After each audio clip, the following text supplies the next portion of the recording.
Hello everybody, this is John the Comic Guy and we're taking a little bit of a road trip in my basement. So come on over, and first of all I want to thank Crystalline, the lovely love of my life, who is videotaping us here. You'll meet her if you shop around here, but again, this is John the Comic Guy. Come on over and look at what I do to hydrate and then press a book. So let's look at the hydration area. Now why do I want to hydrate anything?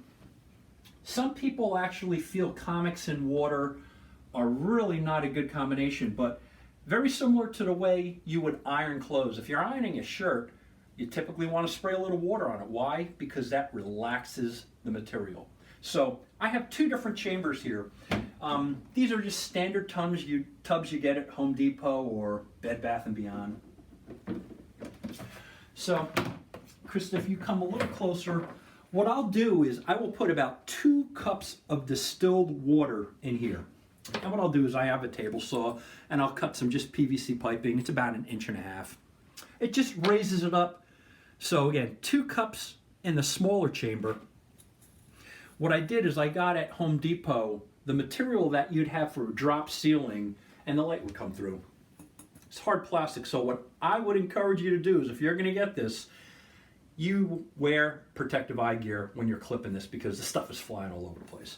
So 2 cups distilled water in the small chamber. Then on Amazon I got this polyester white tablecloth. That's just a good barrier above this little grating, and I'm going to put the comic in there.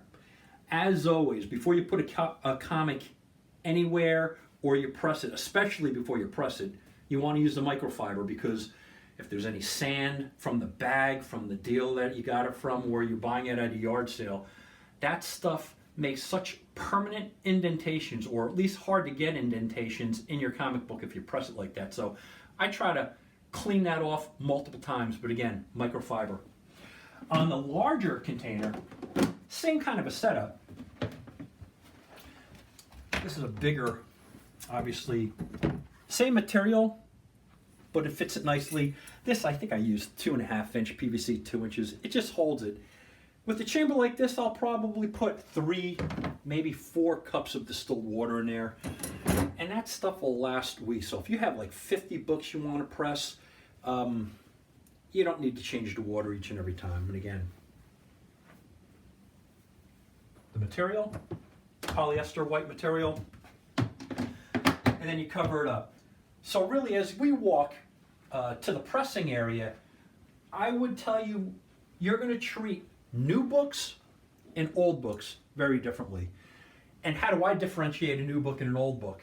Well, if it has that I hate to call it cheaper paper, that glossy paper, that's a new book. If it has newsprint, I treat it as an old book, and I'll show you why. So welcome to my pressing area.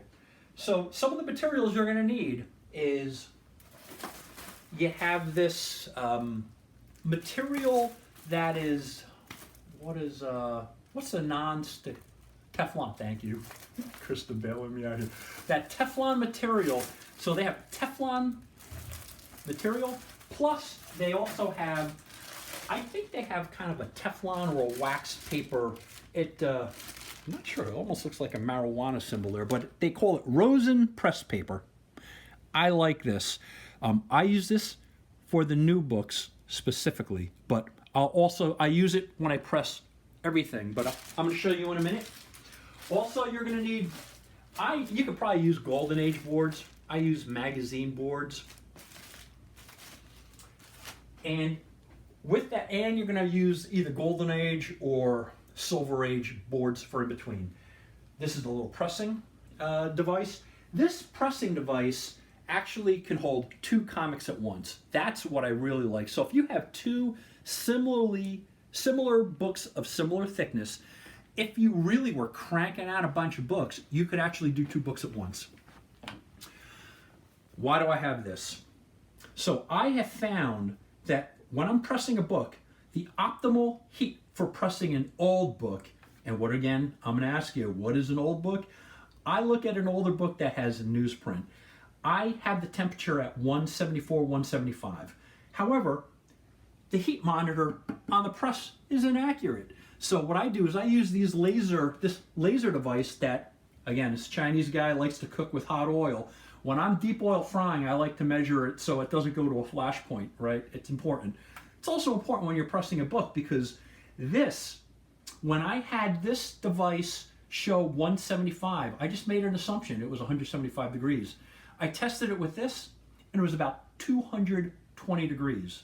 So that, I think, would damage a book. And again, from all of the videos and books I read, about 160 to 170 degrees, 175 degrees is really great for pressing. I stick with, on an older book, the book with newsprint, at about 174, 175 degrees, and I measure it with this device. With a new book, with the glossy, the thin, I really consider it cheaper, thin, glossy paper, I keep it at about 120 degrees, and I'm going to explain how I do it with the newer book. But the easiest way is the older books. Let's look at my press now. Again, I have multiple sheets of this Teflon paper. Every time you buy a press, I think they give you a piece of Teflon. But what does not come with the press is this piece of aluminum. So I got this at Home Depot. I scorched the corners. I scorched the edges to make sure it measured exactly the size of the press, the table of the press. You're going to want to make sure at Home Depot when you get this, you're going to get some fine sandpaper too, because otherwise the edges become razor sharp and it's going to cut you. So after you sand it down, this becomes pretty benign. I put this right on the pad. Remember, you have one heating element up on a press, one heating element. So by putting metal down, that starts to allow the heat to penetrate on the bottom.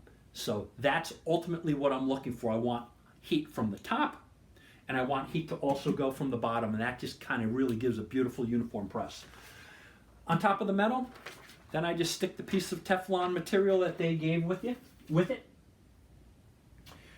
Now, I'm just going to put this here for some. So I just have this extra Teflon material. I keep that so the heating element isn't directly on there. This is an older book. By the way, when you press a book, what you could also do, which I am not going to show you how to do right now, but what you could also do is you could fix spine rolls. This book has a spine roll.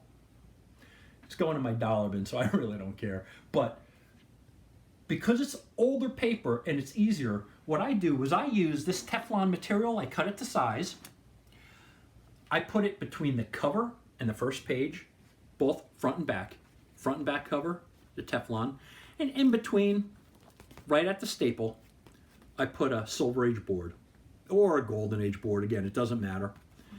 And so you have these, it's like a sandwich. So I plop it in here, I turn the heating device on, and when it hits the designation that I know is 174 degrees, which is, it shows 135, I'm not turning it on now, then I have my little sandwich in the press, I put a couple of slices of the Teflon material on here,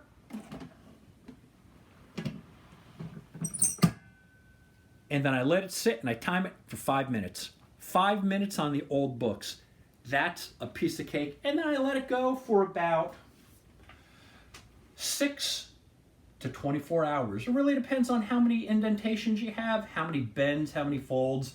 So I am going to stop right now and just let you guys know I don't guarantee anything I do. So everything I'm telling you, you need to be aware of what you're capable of doing. Just like when you're rubbing on the material, if you're dry cleaning it, you got to be careful. Everything I'm doing now, I can't promise it's going to work for you, but it works for me, and I have not damaged the book yet.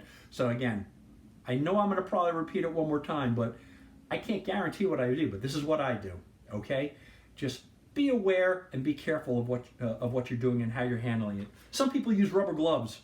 I don't do that. I have them, but I don't do it. So again, for old book, you're going to keep the heating element on for 5 minutes. I keep it on for 5 minutes. I've seen some people keep it on as long as 20 minutes. I don't think that's necessary, but again, John the Comic Guy, does for 5 minutes. Newer books. So now you can see with the newer book, it's that kind of, I mean, it looks good, but this paper is a lot harder to work with. So with the newer book with that glossy material, instead of using the material, the Teflon material, by the way, using Teflon material on a new book with the glossy paper, that's gonna cause what CGC refers to as canvassing. So that's why I use the thinner, kind of like the wax paper material, the rosin press paper, in place of it. Just like the other one, I put a board right in between, right where the staples are. So now it's a rosin paper sandwich with a board by the staple, as opposed to the Teflon paper. The only difference now, so now you have this, it came out of the hydration chamber. I put this rosin paper on the front, between the front and back cover and the first and last page, the board in the middle. Now instead of having the heating element at max, what I will do is I put it in the press cold, and then I turn it on until it hits 120 degrees. And then, so again, I'm submitting to you, you want to use a device like this to see what the temperature shows on the display that's really 120 degrees. It may only be 100. In my case, my device, when it hits 100, it's actually 120 degrees. At that point, I turn it off. So for the older books, it's a hot press.